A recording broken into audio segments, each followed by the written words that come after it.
जय श्री कृष्ण, जय श्री राधे।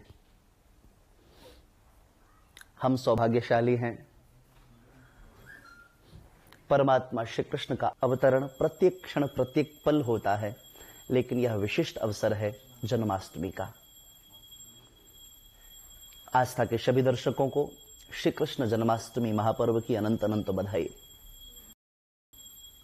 परमात्मा श्री कृष्ण आप सबके हृदय में प्रकट हों, चूंकि वह आनंद के सागर हैं। आनंद के सागर की एक बूंद भी यदि आपके जीवन में आ जाए तो आपका जीवन आनंद से परिपूर्ण हो जाएगा। और हम सबको सज्जनों सत्यता में आनंद की ही तलाश है।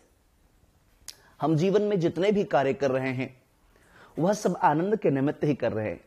हम जॉब कर रहे हैं, बिजनेस कर रहे हैं, व्यापार कर रहे हैं, उसके पीछे धनोपार्जन है। धनोपार्जन इसलिए कर रहे हैं क्योंकि हमें सुख चाहिए, और वह सुख देने वाला श्री कृष्ण है। हम सभी आइए उनकी अभ्यर्थना करें, आराधना करें, उनके चरित्र का चिंतन करें। उनके चरित्र में 2-3 बातें विचारणीय है, बहुत संक्षिप्त में आपको बताऊं।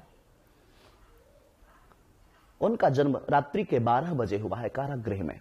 सारी दुनिया अंधकार से डरती है और वो रात्रि में आते हैं। क्यों? कभी चिंतन किया आपने? क्योंकि सृजन की प्रत्येक क्रिया अंधकार में ही प्रारंभ होती है। बीज को जब तक हम भूमि में दबा नहीं देते तब तक वह प्रस्फुटित नहीं होती, पल्लवित नहीं होती, फलित नहीं होती, उसका स्वरूप विशाल और विराट नहीं होता। श्री कृष्ण ने अंधकार में आकर के जगत को संदेश दिया। रात्रि के 12 बजे आकर के जगत को संदेश दिया कि भैया जीवन में अंधकार आए तो घबराना नहीं। स्वामी विवेकानंद जी कहते थे, अंधकार गहरा जाए तो घबराइएगा नहीं, समझिएगा उजाला होने वाला ही है। 2-3 बातें और भगवान श्री कृष्ण के जीवन से सीखने योग्य हैं। यूं तो वो कृपा कर दें तो सब कुछ संभव है, लेकिन मानवीय दृष्टिकोण से शिक्षा भी हमें उनसे लेनी है। क्या? भगवान श्री कृष्ण कारागृह में प्रकट हुए, कहीं स्थिर न रहे, चरई चलते रहे। अभिप्राय, हमें भी अपने जीवन में स्थिर नहीं रहना है।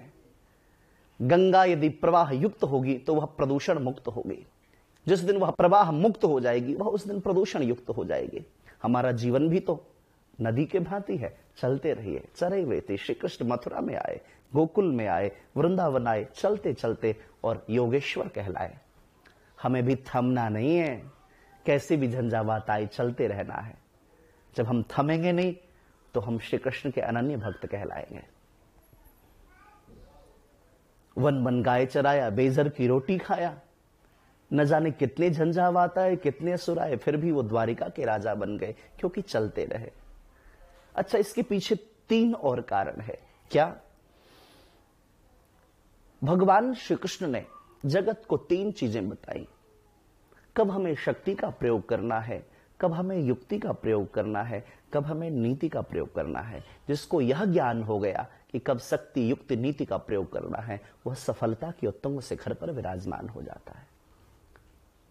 तो सज्जनों, भगवान श्री कृष्ण के चरित्र का आप इस जन्माष्टमी के अवसर पर चिंतन करें, और चिंतन करने के पश्चात सिर्फ यह विचार न करें कि हमें पुण्य की प्राप्ति होगी।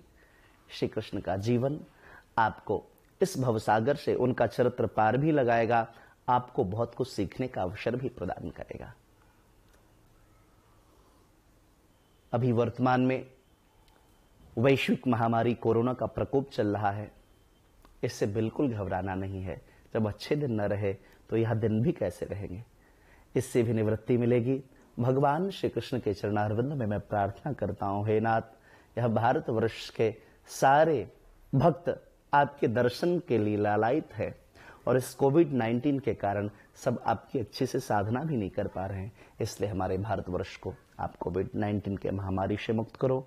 इसी प्रार्थना के साथ आस्था के सभी दर्शकों को एक बार फिर से कृष्ण जन्माष्टमी महापर्व की समग्र विश्व को बहुत बहुत बधाई।